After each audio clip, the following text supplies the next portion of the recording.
Yes, people, what's happening? Welcome back to Chelsea Fan TV and welcome to another episode of the Chelsea Fan TV podcast. First things first, make sure you smash the likes on the video, subscribe to Chelsea Fan TV if you haven't already done so, and leave your thoughts in the comments below about today's episode.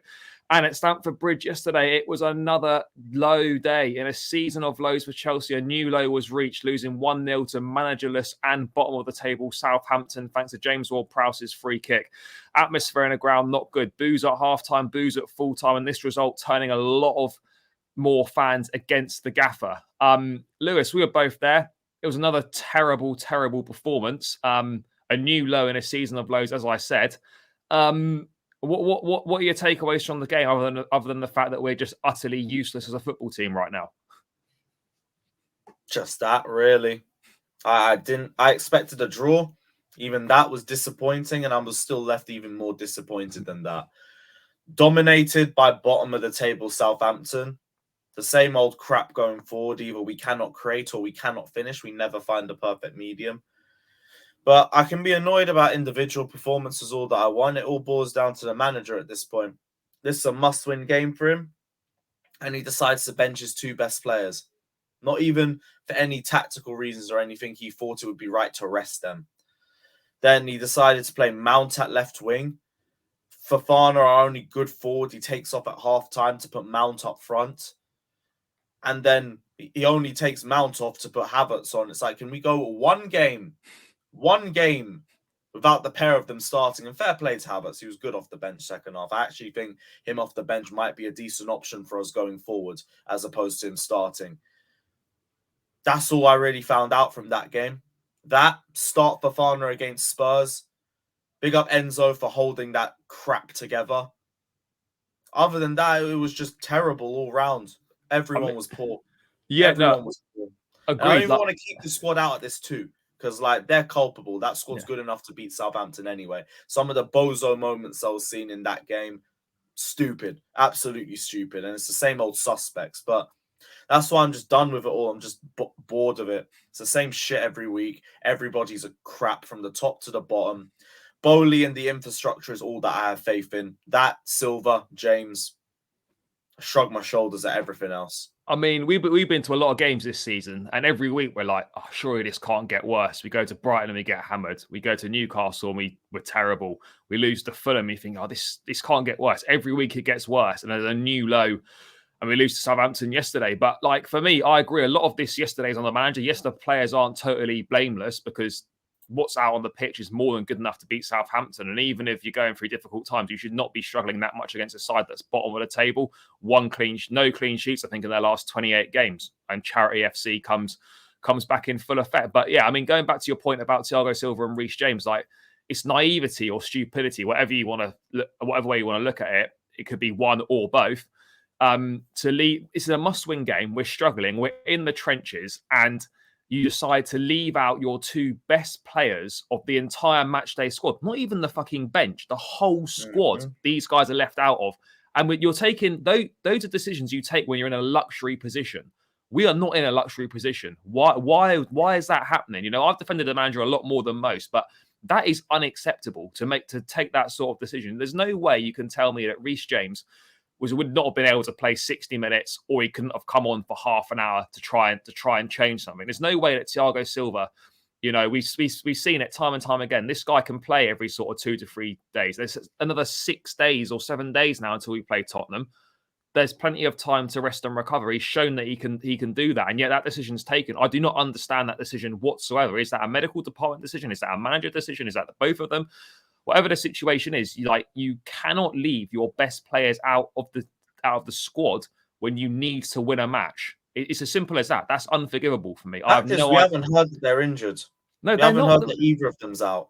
No, it was a tactical decision from the manager because he thought they needed to be rested. Thiago Silva has played 2 games a week numerous times. He's probably got one of the highest minutes in the squad this season, and even last season when we played 63 games. You can't tell me that Silva couldn't play this one. No. Reece James, I could understand, but that's also on Potter for how we rushed him straight back into the squad. I've been saying he shouldn't have started the Fulham game. We could have played Chalobah. He had 2 clean sheets in a row. There was no need to play him. He was poor against Fulham. rusty against West Ham, good against Dortmund, but you started him in all 3 games and you only took him off for 1 of them. So if we had to rest him now as a result of that, that's because he was poorly managed in the games before that. So that still goes back to Potter. Yeah. So whatever way I look at it, I'm looking at Potter more than I'm looking at the squad. And I'm still not taking back Wise, because I know a lot of people saying, oh, you said you backed Potter at the start. I've given it enough time. There's been an entire summer window done in January. We've had 1 game in a week, and I've not seen any improvement. I've seen poor game management, poor decisions made on the pitch, lineups. I see 1 good thing. I see 2 bad things. There's nothing to go off. If there was something to go off, I'd still believe in it, but I don't see anything right now. But the squad is still culpable too.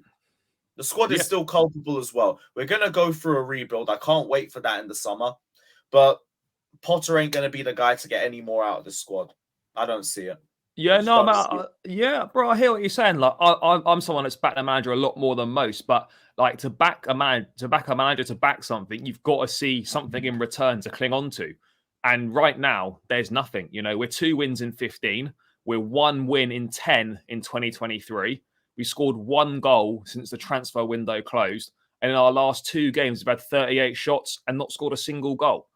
Like, does part of you think though, like to flip it, that when you've got stats like that, 38 shots in your last 2 games, no goals, one goal since the January window closed, do you almost look at it and think, whoever's in the dugout, when you've got finishing and creativity like that, it's a pretty tough job? Or do you think that's just another excuse? It's just excuses at this point. Everything is just an excuse, because this is the winnable run of games. Like, the tough games are coming in April, in May. Bro, the running's mad, by the way. Exactly. This is the run of games we should be playing. Relegation threatened West Ham, bottom of the table Southampton. Fulham at home in the derby, we should be doing better. We've got Leeds coming up. We've got Everton coming up. Tottenham is meant to be our best hunting ground. These are meant to be the games where we see improvement, where we see confidence. We're getting dominated. If we turn up for 30 minutes, and then we disappear as soon as we lose control of the game, never to return again because of poor game management and poor tactics. Like, there's nothing. It's just excuses at this point. There is no reason why we shouldn't be beating Southampton with our best 11, with the team that even got put out on the pitch. There's no reason why we shouldn't be beating West Ham. Yeah, Dortmund, we should have won that game with the chances that we made. Fulham should have won that game with the chances that we made. So I look at the squad as much as I look at the player. Everything's to blame. The squad's shite. The manager's shite. Everything's just shite. Yeah, it's a massive problem. And it's obviously, like, as you say, yeah, you know, we've brought in a lot of new players. 4 or 5 of the players in the 11 are obviously new, and that takes time to get used to. But there's time to get used to it, which I fully get. But you don't need that time to beat a bottom of the league side. You know, I'm just talking about doing the basics. Yesterday, simple passes, passes going out of play, crosses being overhit, corners hitting the first man. Like, these are all basic things that shouldn't be happening. You don't need an adjustment period to play a fucking simple pass or to get a cross right. And everything's going wrong, missing chances. We didn't create as many chances as we have in the last couple of games yesterday. There were still ample opportunities to score at least once, and we failed to take them. And you can say, like, are these players shit? Because individually they're not shit players, but for whatever reason right now no one can finish. Confidence is obviously low. And what I would say is, like, you look to the sideline maybe in times of when times are tough for a little bit of inspiration from the manager. Potter's not providing that. You know, you look at it and it just looks uninspiring. I'm not asking him to be a Tuchel or a Jose or a Kante on the touchline. That's not his character. That's not his makeup. That's cool. People have got different personalities, but just show something. Show something on the sidelines. Calm. Yeah. It's way too calm for someone who's got 2 wins in 15. It's always that's life, or the boys gave everything. It was a good performance. I mean, I see some energy with him, like when they're talking about, like, him being too angry and stuff. I do see little hints of it, but post-match he's terrible. Terrible. Yeah, it's it's tough. But what I would also say, like, I don't know, have you seen the clip? I don't know if you've seen it on Twitter, the clip of when Aspie's like geeing the boys out to go up for the warm up, or like going out for the second half, and just no one reacts to anything. Have you seen that? No, I haven't even seen that one. Nah, but well, anyway, basically, Aspie's like trying to G the boys up, and like no one's reacting at all, mate. I mean, do you look at the team? I'm like, obviously, I'm not putting it all on the team; it's a collective. But how big a problem is it that there's no leaders on the pitch at all? I mean, the thought of years gone by, We had a leader. You know what we did? We sold him to Arsenal. Yeah, even though we had no other fit DMs. And he smashed one. And he smashed one top bins yesterday. Yep. Suddenly, Arsenal look so much better in the midfield, and we look open, and we can't control the games. Funny that one, eh? And yet, people have you believe that decisions. People have you believe that he was a problem and he was shit. But you know, hey, we need to get rid of Jorginho. He's gonna cost Arsenal the title and everything. There we go. Meanwhile, we haven't controlled a single midfield since then. Yeah, but I mean, how big a problem do you think it is, mate, in terms of leaders? Because you know, I look at it in years gone by, and yeah, obviously, it needs to come from the manager as well. But like the likes of JT, Lampard, Drogba, Cech, etc., these guys would have been digging each other out on the pitch, getting into their teammates, demanding more. I look at the team out there; no one's demanding more from anyone. I almost feel there's like an acceptance that this is all right, and then they'll go into it. And that is a massive problem. This new mindset coach or mentality guys come in. What the fuck's he been doing? Are these guys listening to this? There's no one seems to want it. It almost felt like Southampton wanted it more than us yesterday. That's inexcusable for Chelsea Football Club to not want to win a game of football.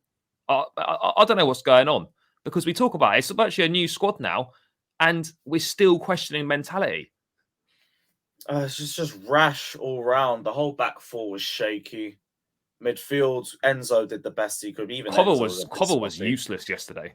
Yeah, Kova was terrible again.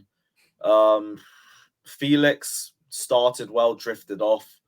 Madueke overplays it a little bit. There's no cohesion there. Even when we attack, we don't really attack as a team. Matt was invisible as well. Yeah, but even then with Mount, I know Mount's been crap this season, but why is he playing on the wing?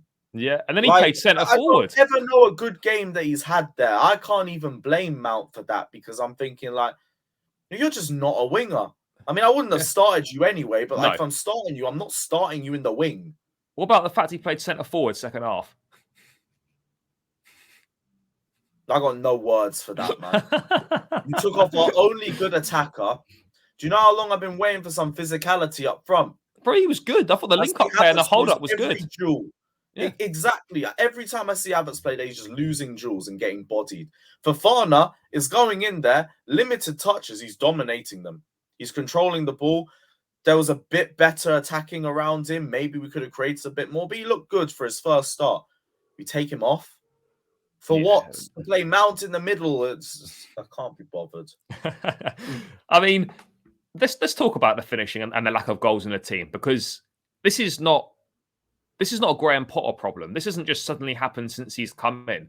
This has been a problem for a long time now, and we've got a virtually new attack, and the same problems are still present. I mean, hopefully at some point they will disappear and we'll become a bit more of a scoring side. But hey, what do you put it down to? Because I can't put my finger on it as to why we can't score any goals. Because you look at it and you think, all right, we're creating a few more chances, admittedly not loads, but we're not taking any chances, and we just don't look like scoring any goals in any games, and we don't look like scoring more than one at all. I don't know why that is. Our attack's just crap. I've been saying it. Either we don't make enough chances, or we make enough chances and then we just fluff the bed every single time. We will do everything it takes not to score. It's whatever. It's the same candidates. Like, yeah, but fair play. Havertz and Sterling were good coming off the bench. Yeah. Sterling's movement looked good, but Sterling, I can give a shout with better players around him. I've seen it at City. Havertz, like, we've already given him enough chances. That brother is crap. I don't care. Sell him. Pulisic, sell. Ziyech, sell. Felix, give him time. The new signings will all give time. Oba's going to go anyway. But the main consistencies that we see played, they're always Mount and Havertz, and they're always the two that are holding us back. Yeah, Like, I think with better attackers, it might be a little bit better, but we still rely on having one of them in the squad, and it kills our attack every single time. Mount, we already know, kills our attack because he either ignores runners, plays with his head down, or overplays things. Havertz, zero awareness, barely creates, barely finishes, and then one time loses every duel. And the one time he done something good yesterday when he got past 2 or 3 players in the box, he then just one touch too many and loses the ball. Like this is what I mean. Like It's never good enough. People Never do good something, enough. mate. Players do something good and then follow it up with something shit. Like get past a man, lay it off, release the ball, just move the ball quickly. Like we're doing something and we're getting fucking carried away with ourselves, then just giving it away at the very next moment. Sterling, the same, was culpable as well. You know, you beat a man and then you don't put a cross in and you lose the ball. These are just basic things. Stop holding onto the ball for so long. It's almost like they get excited. It's like, oh, I've beaten one man, I can definitely beat another one, and then just give it away straight away. Like it's these are just not good enough. It's not. And the worrying thing is as well, I can't see how this improves and when it improves. I literally go into every game now. I don't expect anything. Like if we score a goal, I'll leave. That's the thing. I've been there. I don't even expect us to score. Mate, if we score a goal, like that's a success right now. That's how bad it is. But let's move it on to the manager. Obviously, yesterday was a kind of a bit of a turning point for a lot of people. A lot more people kind of that they've made their mind up now after that defeat yesterday. The reports are that, you know, he's still got the full backing of the board. And I'm in two minds about this. Part of me kind of admires it to a degree in terms of the fact that, you know, you're sticking by someone when times are tough, and you know if it comes good, then you'll be justified in your decision. Another part of me is like, these guys are successful businessmen, billionaires. They've got big egos. They don't want to be wrong. They don't want to accept that they're wrong this quickly. They want to give it as much time as possible. And also, to get rid of the manager, it's going to cost you best part of 50 million quid to get rid of him. Less than a year. It's not going to happen. It's not happening. But let's just talk about it anyway. But in terms of say Graham Potter goes, right, it's never as easy as just sack the manager. What do you do? Like, who comes in that's any better? You're not going to get a quote unquote project manager to come in February. You look at the available candidates at the moment, the obvious ones, Zidane, Poch. That they were available in September when Potter was appointed. No one went near them. Like, there's a complete lack of credible options as well. So it's all very well saying sack the manager, but unless you've got a plan in place to replace him, like, do we go? You're not going to get a manager you want in February. Do you then get an interim? Do we pick the phone up and bring Gus Hiddink again? Like, that's why I don't blame them for not sacking Potter. Yeah. Plus, like, they have to at least give him a year in spite of it. But I've lost a lot of faith in him because he's just making stupid decisions week in and week out. I need to see a lot from Potter to change my mind because I've seen absolutely nothing so far. Yeah, that's on him. That's just on him.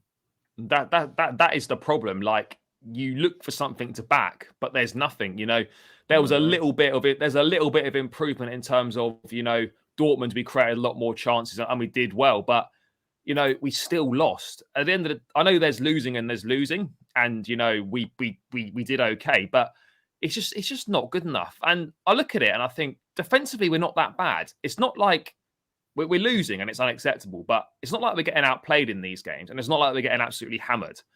Like, it is fine margins. And I know right now you're like, you know, it feels like we're a million miles away, but then you also look at it and you think we're not that far away. But it's never as simple as that. I mean, mate, do you honestly think if we had a goal scoring number 9 in this team, things would be a lot better? Yeah, you'd have someone that would finish chances, because one thing I've seen is we've made more chances over the last few games.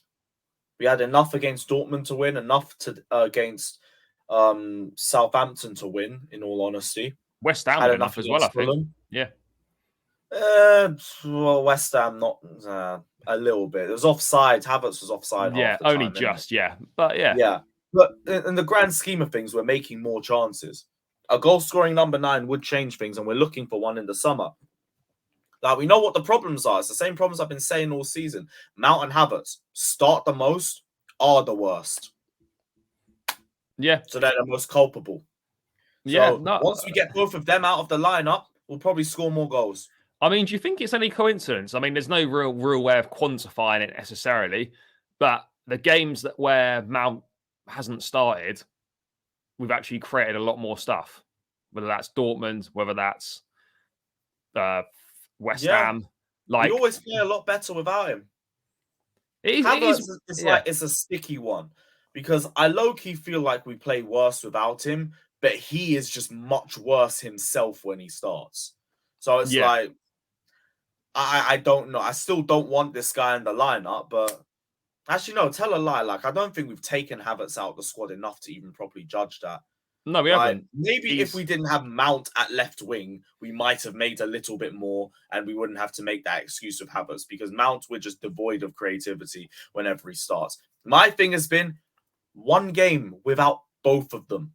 Just yeah. one game. Because the only game that we did it was West Ham, and Tuchel just decided, you know what I'm going to do? I'm going to put Sterling and Pulisic up Is top, and we're going to that's have when Gallagher in the pivot. that's Not when going to work anyway. That's when Kai scored the winner, wasn't it? And he shushed the fans. Yeah, it was 0 goals in Yeah. 7, and then we had 0 DNA for the next 5 games after that. And it's something that pisses me off. This is our mentality. Yeah. Like, I'll shush everyone when I finally turn up for the first time in ages, and then I'll disappear again for the next month. Yeah, no, it's poor. There's no two ways about it. I mean, just on the board, kind of backing Potter. Do you agree with that? Do you think that's the right thing to do? I know, obviously, like you've given Potter your time, and you think enough's enough. But like looking at it from their perspective, do you think it's the right thing to do to stick with him from their point of view? In a dream situation, I just want them to apologize to Tuchel and be like, let's reload everything again. Now we've got a new infrastructure, but it's not realistic.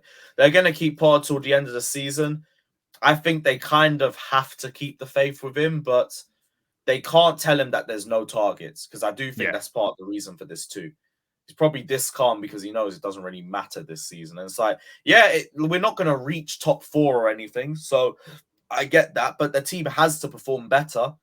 I'd give him targets within the season, like say, I don't know, win the next 3 or something. points, yeah, or win your next 3 games or something. Like, is he even getting that? I don't know. Like, my problem isn't with Boehly anyway. I believe in Boehly. I believe in the infrastructure. I think as of right now, Potter is a little bit of an L on his side, but people have L's, people have W's. Nobody's perfect. We need to just ramp the pressure up on Potter a little bit. He needs to know, like, this ain't okay. Like, bottom of the table, Southampton. Bro, they doubled No. us. They done a double on us this season. This is why I'm blaming the squad too. I'm like let's not act like this was better under Tuchel. We lost under Tuchel. Yeah. We should have lost by more under Tuchel. That should have been 4-1 Southampton, the way we were getting doggied that second half. So I can't even hear that. Yeah. Can't even hear that. The team's just crap too. Yeah, it is. And it's it's virtually a completely new team from that obviously from that game at St Mary's, and it's the same problems. And you sort of you don't really know where to go. You don't really know where this improves. Like I don't know where this gets any better and how it changes right now. Like something's got to change. I mean, I've seen a few things myself saying that maybe we should, for the short term. I know back 4 is a long term idea, but in the short term, maybe we should revert back to the back 3 in terms of when you look at it. That some of the best performances under Potter, Wolves at home, the Milan game, and Salzburg away, we played a back 3. And those were probably... I wouldn't even change the way that the formation we're playing because like we've shown we can make chances with that. Yeah. Our defense has kept clean sheets. Defense is good. We're not letting many goals in at all. So you look here, I'm seeing like the improvements that we've made have only just made the issues even more apparent. Yeah. Havertz is a problem. Potter's game management is a problem. Our midfield is just tapped, but that's your fault for selling Jorginho. You're going to have to hold that one. Cucurella on the left, not been good enough. That's been our main issues, but it's been very obvious because we've seen how much better we look with Enzo on the pitch individually. We've seen how much better Felix looks. Mudryk, I can't lie, I do need to see a little bit more from him. He's not been good the last few games. Madueke looks decent, but I think his IQ just needs to up a little bit. I think he overplays himself a little bit too much. And the lack of a striker. There's areas where we're improving. Centre backs, we're improving progressively. We're making more chances. But defensive transition, the left back, Kai Havertz, they're issues. Massive issues. I mean, there are some improvements, as you say, but people forget about those improvements when the results aren't coming. It's hard to say, oh, we're improving when we keep losing every week. But I do agree, there are some improvements. And as you've just said, there are improvements there, but it's not really much to cling on to when the results aren't going with the improvements. Just wanted to quickly ask you, mate, before we round it out, how much of a boost do you think Kante coming back in the next week or two is going to be? I know, obviously, we're going to have to manage his minutes, and he's played no football since August, which is mad. But I mean, do you think that could be a bit of a boost for the remainder of the season when he gets back on the pitch? I mean, I don't even know what he's going to be like. I'm not too sure either, but if we can get N'Golo Kante back, that's perfect for us. If he comes back at 100%, we might look a little bit better in transition. But yeah, I think Enzo's sitting deep, Kante going further forward, it might help us out. But Enzo should be an 8, which is annoying. But that's, again, why you sell Jorginho. I don't know, but we move. Yeah, I mean, Kante, obviously, it'll be great, and it will kind of be like a new signing, but at the same time, we can't rush him back. It's mad to think that he's not played since that Spurs game at home. That was what, second game of the season, was it? Literally August. That's a long layoff. And even at his age and that, there's no guarantees you come back and you're as good as you were. He'll have to adapt. Maybe he'll have to adjust his style. His minutes are going to have to be managed. He's not going to be ready to go and play 90 straight away. He might have to. No chance. And it's so important. Potter even does that crap. Don't even get me started. This is the thing, though, isn't it? He's been mismanaged so much by managers previous. We can't go down that same road again and keep making those same mistakes. But I don't know of our medical team and the way Potter's managing them. Don't forget, this is the guy who had Chilwell in the bandage and then played him for a full 90 in a meaningless Champions League group stage game that we're already group winners in, and we're already winning. I just wanted to touch on one positive. Such a mess that I didn't feel at the time, because obviously he was pissed about the result. But Wesley Fofana was actually fucking good, I thought, when he come on in the second half for his first appearance. Very good, mate. Do you think that's a big plus? Yeah, I mean, adds to the depth that we have. I still think Badiashile and Silva is the back two that we go with. But yeah, good to see Fofana's come back very quickly, because I thought he needed a little bit more time with the injury. But fair play. Fofana, Sterling, Havertz were our positives off the bench. Really well. If anything, you say Potter got the substitutes right.